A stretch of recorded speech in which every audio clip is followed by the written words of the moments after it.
नमस्कार दोस्तों, स्वागत है आपका हमारे इस YouTube channel KD smart education में। हमारा रसायन विज्ञान में टॉपिक चल रहा था कार्बन तथा उसके यौगिक। कार्बन तथा उसके यौगिक, उसके यौगिक, ये था हमारा टॉपिक। अब देखो कुछ इसके बारे में आप लोगों को कुछ बातें बताता हूँ भाई। कार्बन का इलेक्ट्रॉनिक विन्यास क्या था भाई? कार्बन का इलेक्ट्रॉनिक विन्यास, इलेक्ट्रॉनिक विन्यास 1s2 2s2 2p2, ये था भाई। कार्बन का इलेक्ट्रॉनिक विन्यास है 1s2 2s2 2p2। अभी ये क्या है सर? साइंस वालों को तो लगभग पता है कैसे लिखा जाता है, आर्ट्स और कॉमर्स के लिए दिक्कत होती है। तो ये इलेक्ट्रॉनिक विन्यास में आप लोगों को बहुत ही अच्छे तरीके से समझा दूँ। अभी आप पढ़ रहे हो कार्बन तथा उसके यौगिक।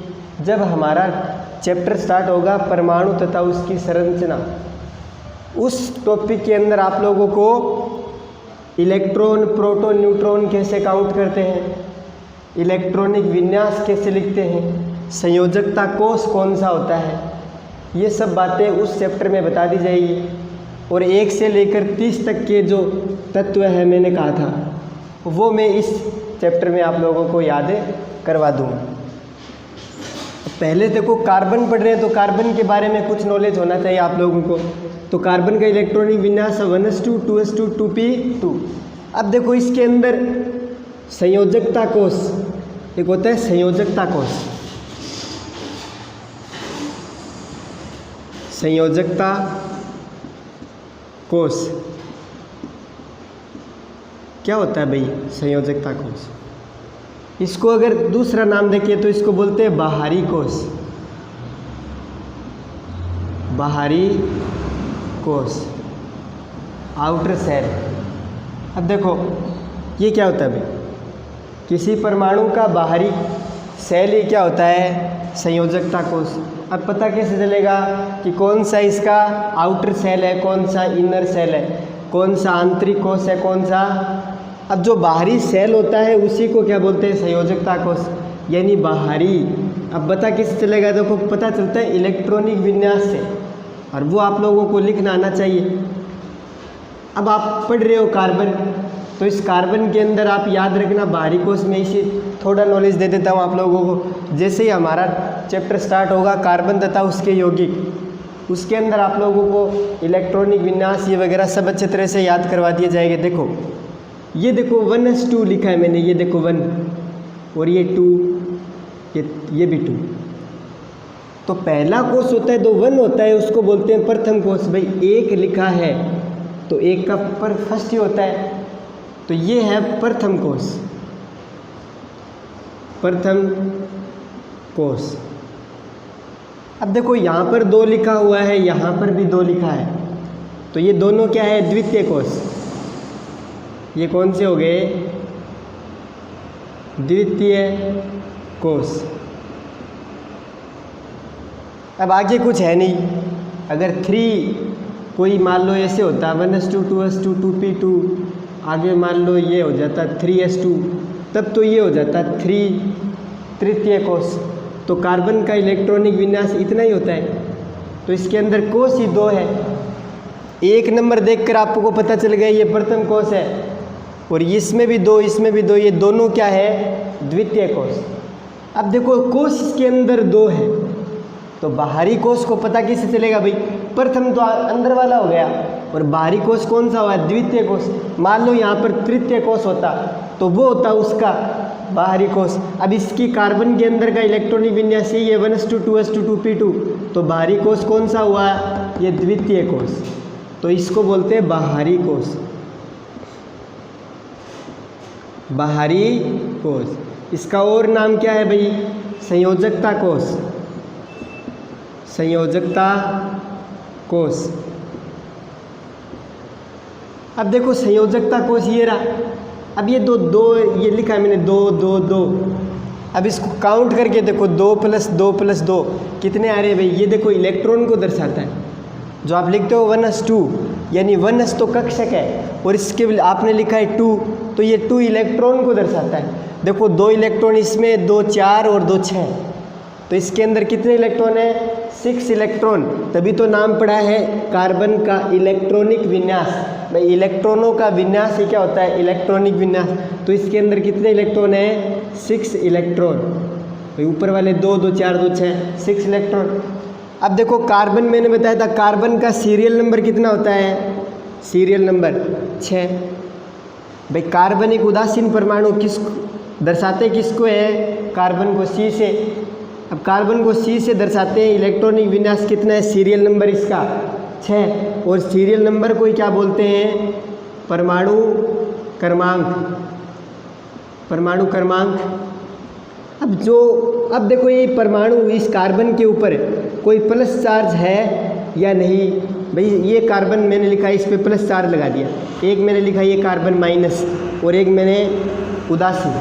अब देखो ये कार्बन है, इसके ऊपर न तो कोई प्लस चार्ज है न कोई माइनस चार्ज, तो ऐसे क्या होते हैं? न्यूट्रल। भाई ये क्या है? न्यूट्रल है। ये क्या है? उदासीन है। ये देखो चार्ज है, इस पे पॉजिटिव चार्ज है, इस पे नेगेटिव चार्ज है। तो इस कार्बन का सीरियल नंबर, सभी कार्बन का सीरियल नंबर तो कितना है? 6। अब बात करते हैं इलेक्ट्रॉन की संख्या। अब इलेक्ट्रॉन की संख्या कैसे? देखो अगर परमाणु उदासीन है तो सीरियल नंबर ही क्या होते हैं? परमाणु क्रमांक। भाई सीरियल नंबर तो क्या है? परमाणु क्रमांक। अगर परमाणु क्या है? उदासीन, तो जितना जो सीरियल नंबर है उतने ही क्या होते हैं उसमें? इलेक्ट्रॉन। तो यहाँ पर देखो इसके सीरियल नंबर है 6 यानी इसके अंदर इसका परमाणु क्रमांक है 6। ये परमाणु उदासीन है तो उदासीन परमाणु में अब ये दो परमाणु क्रमांक को ही आप लोग क्या बोल सकते हो? प्रोटॉन। ये सीरियल नंबर को क्या बोल सकते हो? प्रोटॉन। तो जितने प्रोटॉन होते हैं उतने ही इलेक्ट्रॉन होते हैं। यानी उदासीन परमाणु में इलेक्ट्रॉन बराबर क्या होता है? Proton. P+। Proton positive charge होता है इसलिए इसको दर्शाया जाता है P+ और इलेक्ट्रॉन होता है माइनस चार्ज। अब उदासीन परमाणु के अंदर क्या होते हैं? जितने इलेक्ट्रॉन होते हैं उतने ही क्या होते हैं? प्रोटॉन। अब सर ये पता कैसे चलेगा प्रोटॉन कितने? भाई सीरियल नंबर याद होने चाहिए। कार्बन कितने नंबर पे है? 6 नंबर पे। उन सीरियल नंबर को बोलते हैं परमाणु क्रमांक और परमाणु क्रमांक की क्या होते हैं? प्रोटॉन। तो 6 नंबर पे आता है ये कार्बन, तो इसके अंदर 6 इसका परमाणु क्रमांक है और प्रोटॉनों की संख्या भी कितनी है इसमें? 6। अब देखो इस पे कोई चार्ज है या नहीं है?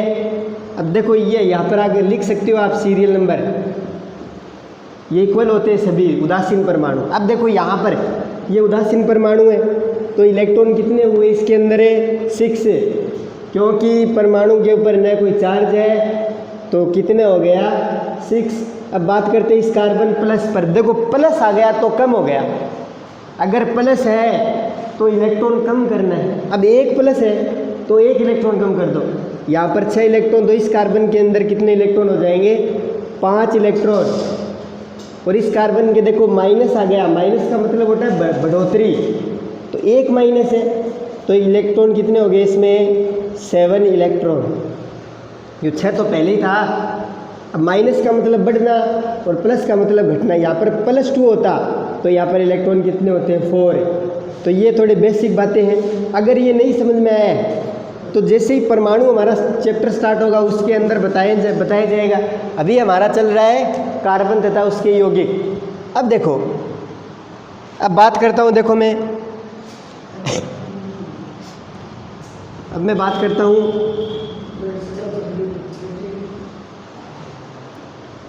करता हूँ मैं देखो संयोजकता कोश की। अब देखो कार्बन की संयोजकता कितनी है? कार्बन की संयोजकता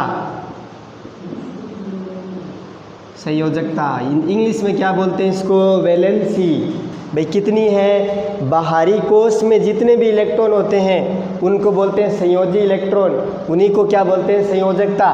तो ये देखो बाहरी कोश है, द्वितीय कोश, इसके अंदर कितने इलेक्ट्रॉन है, 2 2 4। तो कार्बन की संयोजकता कितनी है, 4। इन बाहरी कोश के अंदर जितने भी इलेक्ट्रॉन्स हो वो आप लोग संयोजकता में लिख दो। तो बाहरी कोश के अंदर कितने इलेक्ट्रॉन है, 4। वैसे तो कितने इलेक्ट्रॉन है, 6, लेकिन आपको संयोजकता, कार्बन की संयोजकता देखनी है। कोई भी एलिमेंट हो आप उसका इलेक्ट्रॉनिक विन्यास लिखो और संयोजी कोश के अंदर इलेक्ट्रॉन्स देखो, जितने होंगे वही क्या होगी इसकी संयोजकता। अब देखो ये कार्बन की संयोजकता कितनी है, 4। यानी मैं कह सकता हूँ क्या कि कार्बन क्या है, कार्बन चतुसंयोजी परमाणु है। कार्बन क्या है, चतुसंयोजी, टेट्रावेलेंट। कार्बन क्या है, चतुसंयोजी। यानी कार्बन चतुसंयोजी का मतलब क्या है, ये संयोजकता को बोलते हैं बॉन्ड। बॉन्ड, देखो संयोजकता को बॉन्ड बोलते हैं। अगर एक कार्बन किसी दूसरे कार्बन से जुड़ेगा तो ये जो बॉन्ड बन रहा है इसी को बोलते हैं संयोजकता। अब कार्बन क्या है, चतुसंयोजी, यानी एक कार्बन परमाणु है और ये क्या होता है, चतुसंयोजी। तो इसकी 4 वैलेंसी, 4 संयोजकता होगी। तो संयोजकता पर बॉन्ड से दर्शाते हैं 1 2 3, ये 4। इस तरह से कार्बन को दर्शाया जाता है। भाई कार्बन में बंध कितने बनेंगे, 4, क्योंकि कार्बन की संयोजकता कितनी है, 4। अब मान लो एक कार्बन परमाणु के अंदर एक अच्छा गुण होता है, ये इंपॉर्टेंट पॉइंट है। कार्बन, एक से ज़्यादा कार्बन परमाणु आपस में जुड़कर एक लंबी श्रृंखला का निर्माण करते हैं और इस प्रक्रिया को बोलते हैं श्रृंखलन, इंग्लिश बोलते हैं कैटेनेशन। देखो ये कार्बन परमाणु आपने वैलेंसी पूरी कर दी, मान लो देखो 1 कार्बन 2 कार्बन 3 कार्बन 4 कार्बन, कितने भी ले सकते हो आप, कितने भी ले सकते हो, 5 6। अब देखो आप लोगों को पता है कार्बन है चतुसंयोजी। अब आप जोड़ो इन कार्बन को, तो देखो मैं इसको 1 जोड़ दिया, इन 2 कार्बन को ये जोड़ दिया, 2 3 4, ये चेन बन गई देखो लंबी। अब क्या ये कंप्लीट है, कंप्लीट नहीं है। आप लोगों को अब क्या करना है, वैलेंसी पूरी करनी है। कार्बन होता है चतुसंयोजी, इस कार्बन को देखो एक ही बंध बना रहा है, तो वैलेंसी तो संयोजकता तो एक ही हुई, तो पूरी कर दो भाई। ये 2, ये 3, ये 4, इसको देखो 1 2 3 4, 1 2 3 4, 1 2 3 4, ये 1 2 3 4, 1 2 3 और ये 4। अब ये देखो लंबी क्या बना ली इसने, श्रृंखला। क्या बना ली इसने, श्रृंखला। इसको बोलते हैं श्रृंखलन। ये कार्बन का एक महत्वपूर्ण गुण होता है कि कार्बन के अंदर श्रृंखलन की प्रवृत्ति पाई जाती है। तो ये बात मैं लिख दूं क्या, ये बात मैं लिख सकता हूँ क्या कि कार्बन के अंदर क्या पाई जाती है, श्रृंखलन की प्रवृत्ति पाई जाती है। कार्बन के अंदर क्या पाई जाती है, श्रृंखलन की प्रवृत्ति, यानी विभिन्न कार्बन परमाणु आपस में जुड़कर एक लंबी श्रृंखला का निर्माण करते हैं, जिसे श्रृंखलन कहते हैं या कैटेनेशन। कार्बन परमाणु आपस में जुड़कर लंबी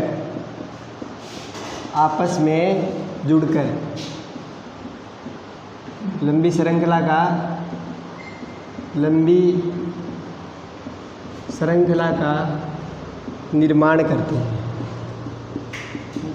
का निर्माण करते हैं, इसे श्रृंखलन कहते हैं, इसे श्रृंखलन कहते हैं। हो गया भैया। अब देखो एग्जाम्पल अभी बताया था, 1 कार्बन 2 3 4 5 6। अब वैलेंसी पूरी कर दो।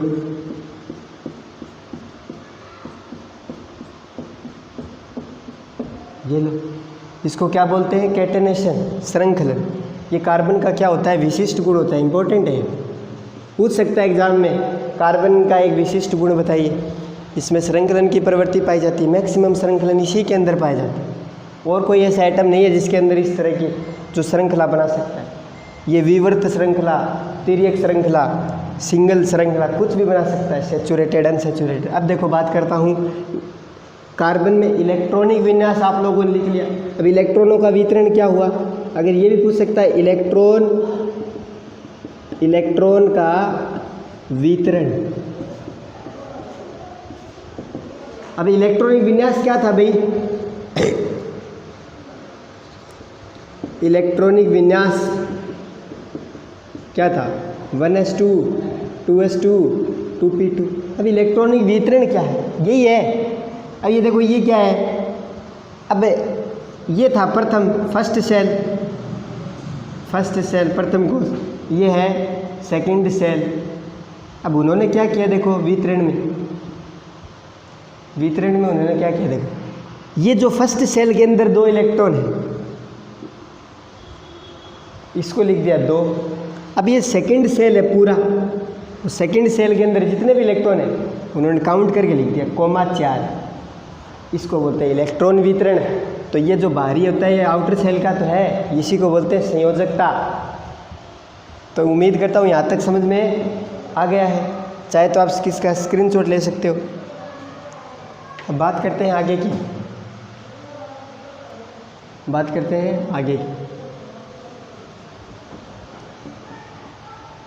अब बात करते हैं कार्बन की श्रेणियाँ, कार्बन की श्रेणी, कार्बन की श्रेणियाँ।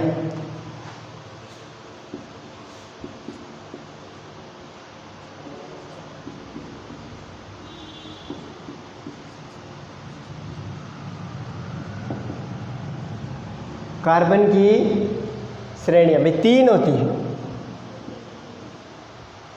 फर्स्ट एल्केन श्रेणी, सेकंड एल्कीन श्रेणी, और थर्ड होती है एल्काइन श्रेणी।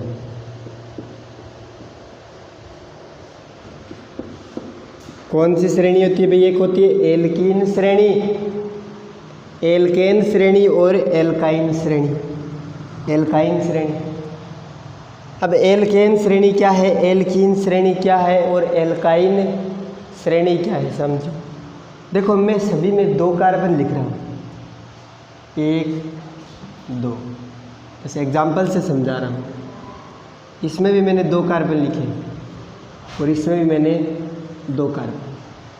अब देख लो फाइन ज्ञात कैसे करोगे, पता कैसे चलेगा आप लोगों को। ये सभी में मैंने एग्जाम्पल के तौर पे 2 कार्बन लिए। अब आपको जोड़ना है इसको। अगर मैं इन दोनों कार्बन को सिंगल बॉन्ड से जोड़ देता हूँ, सिंगल बॉन्ड से जोड़ दिया, अब इसकी वैलेंसी पूरी कर दो। इस कार्बन की टेट्रावैलेंट होता है तो एक बॉन्ड बना रखा है 2 3 4, इसको देखो 1 2 3 और 1 ये 4। अब देखो ये दोनों कार्बन परमाणु, सभी कार्बन परमाणु अगर सिंगल बॉन्ड से जुड़े हुए हैं तो ऐसी श्रेणी को बोलते हैं एल्केन श्रेणी। देखो ये कार्बन सिंगल बॉन्ड से, अब यहाँ भी कोई कार्बन हो सकता है, यहाँ भी कोई कार्बन, यहाँ भी कोई कार्बन, यहाँ भी कोई कार्बन, यहाँ भी कोई कार्बन, सभी की वैलेंसी पूरी करनी है 1 2 3 4 5 6 से। कार्बन जुड़ते जाएंगे, ये श्रेणियाँ बनती जाएंगी। तो आ रहा है ना समझ में। देखो अब मैं 2 ज़्यादा कन्फ्यूज़न नहीं करना चाहता मैं आपसे, 2 ही कार्बन को आप समझ सकते हो। अगर सभी कार्बन परमाणु सिंगल बॉन्ड से जुड़े, ये 1 कार्बन 2 कार्बन ले रहा हूँ, मैक्सिमम हज़ारों लाख हो सकते हैं। अगर सभी कार्बन परमाणु एकल बंध, ये सिंगल बॉन्ड होता है, एकल बंध से जुड़े हैं तो इसको क्या बोलते हैं, एल्केन। ये क्या है, एल्केन श्रेणी। अब बात करते हैं इन दोनों, अगर ये 2 कार्बन परमाणु डबल बॉन्ड से जुड़ जाए, अगर ये 2 कार्बन परमाणु डबल बॉन्ड से जुड़ जाए या किसी भी 2 कार्बन परमाणु के बीच अगर डबल बॉन्ड आ जाए तो वो कौन सी श्रेणी होती है, एल्कीन श्रेणी, एल्कीन। अब मैंने इसको 2 डबल बॉन्ड से जोड़ दिया। अब बात करते हैं वैलेंसी पूरी करो। अब ये कार्बन 2 वैलेंसी बना रहा है, 1 2, तो कितनी बची इसके पास? 2 बची, 3 4 भाई, 1 2 3 4, इस कार्बन ने 4 बॉन्ड बना लिए। इसको देखो 1 2 3 4, इसको क्या बोलते हैं? एल्कीन श्रेणी।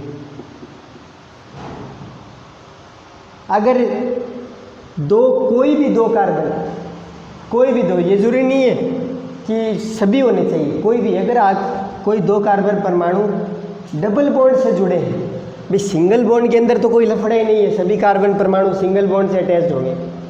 यहाँ पर बात आती है कि सर सभी कार्बन होंगे क्या? सभी कार्बन डबल बॉन्डेड से जुड़ेंगे? नहीं, कोई भी 2।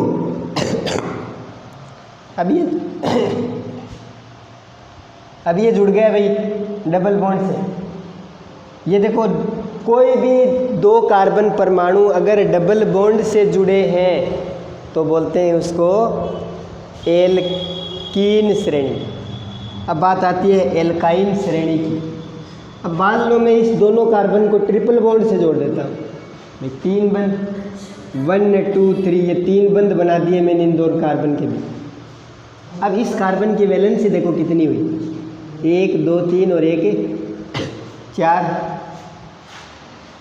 1 2 3 और 1 4, भाई वैलेंसी पूरी हो गई दोनों कार्बन की। अब ये बॉन्ड, ये कार्बन है, 1 बॉन्ड बना रहा है, इधर से देखो कितने, 3, ये भी इधर से 3, इसको बोलते हैं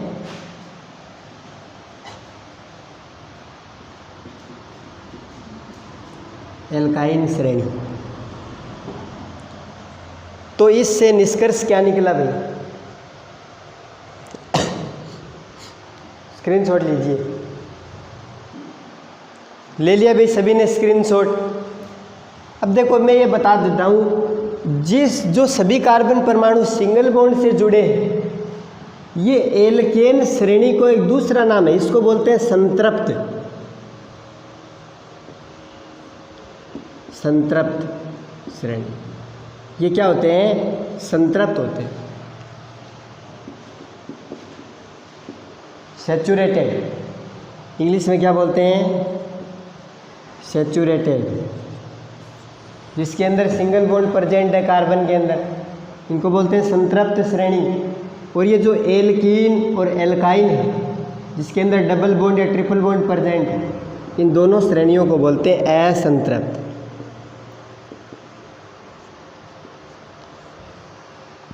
असंतृप्त श्रेणी, या इंग्लिश में बोलते हैं अनसैचुरेटेड, अनसैचुरेटेड श्रेणी। तो अब क्या निष्कर्ष निकला इन तीनों श्रेणियों को देखते कि carbon double bond, single bond और ट्रिपल बॉन्ड बना सकता है। कार्बन एकल बंध, तो यहाँ लिख दूँ क्या ये? अब यहाँ में देखो क्या निष्कर्ष निकला भाई, इम्पोर्टेंट है ये। अब यहाँ पर मैं लिख सकता हूँ क्या? अब एग्ज़ाम में प्रश्न आ सकता है, देखो ऐसे, जैसे आप लोगों को क्वेश्चन दे दिया, निम्न में से असंतृप्त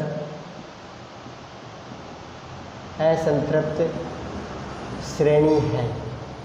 निम्न में से असंतृप्त श्रेणी है। ऑप्शन ए मिल गया आपको, कार्बन। अब देखो ये इसने वैलेंसी पूरी नहीं कर रखी, कोई दिक्कत नहीं, आप लोगों को वैलेंसी पूरी करनी। बी में दे दिया कार्बन कार्बन कार्बन, सी में दे दिया ये, और डी में दे दिया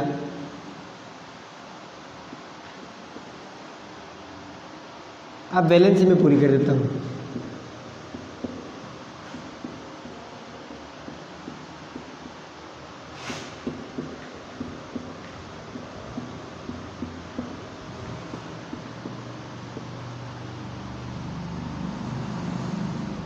ये दे दिया।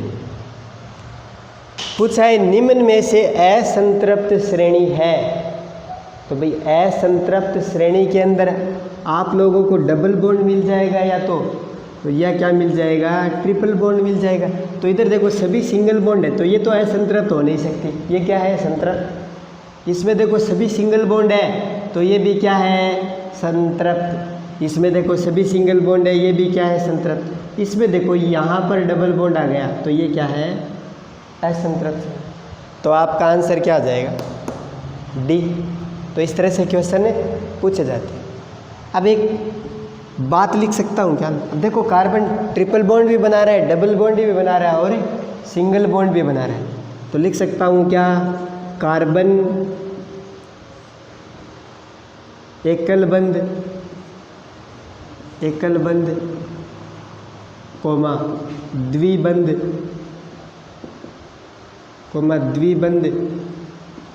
तथा त्रिबंध बना सकता है। नोट कर लेना भाई, आप लोग कॉपी में इन सभी को क्या कीजिए, नोट कीजिए। तो कार्बन एकल बंध, द्विबंध तथा त्रिबंध बना सकता है। तो इतना मैंने आप लोगों को पढ़ा दिया आज के लिए। तो ये उम्मीद करता हूँ आप लोगों को अच्छे से समझ में आया होगा। तो हमारे चैनल को लाइक कीजिए, शेयर कीजिए और सब्सक्राइब कीजिए। Thank you.